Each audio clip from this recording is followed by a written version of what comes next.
So can you tell me about your participation in the Reform Summit? What are you seeking to accomplish here with your relationship with Jeb Bush? We are focused on digital learning and online learning and have participated with the broader group in Digital Learning Now, looking at state policy barriers to new models of learning. It includes both online learning as well as blended learning and making more options available to kids through choice programs in terms of individual online courses. Well, do you advocate a full online curriculum or as more of just picking and choosing courses to supplement an in-school classroom experience? Our work in policy is focused on what can we do to transform the system to student-centered learning. And so we focus in terms of big policy issues. Our number one policy issue is moving away from seat time or counting the number of minutes a student sits in a seat in terms of rewarding credit towards competencies and asking students to demonstrate mastery before advancing. In terms of rules around policy for access and quality.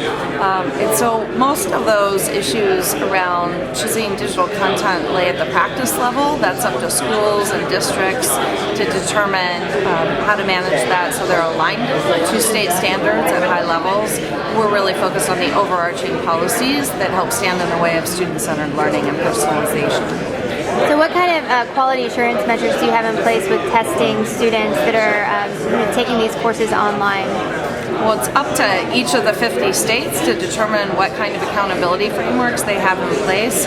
We have published a report called Measuring Quality from Inputs to Outcomes to try to do a better look at the relationship between inputs of doing course reviews, alignment to standards, and what that means for individual student learning outcomes.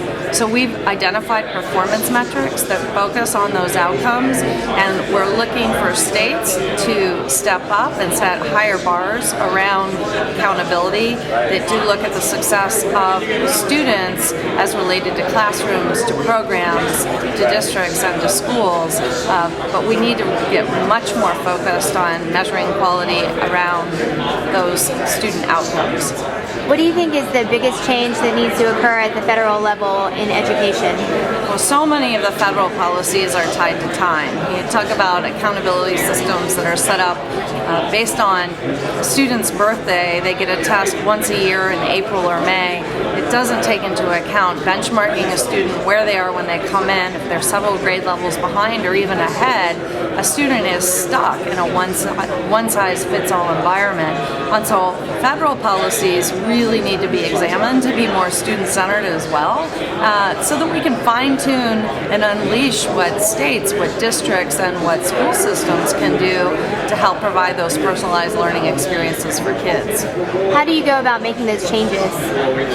Well, it's called lawmakers and policy, and so they're looking right now, it's a unique window of time, in rethinking the Elementary and Secondary Education Act and also the regulations that are in existence at the U.S. Department of Ed and other federal agencies, who really need to do a full review of those regulations and to examine to what extent they lock in seat time and old models of learning.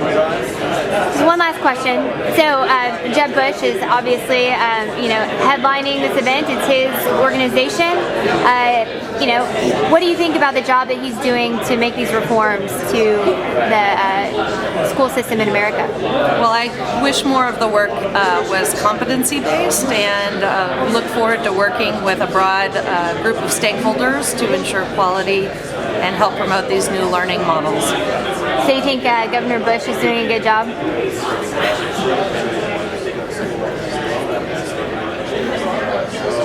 I like to move away from the A to F grading myself.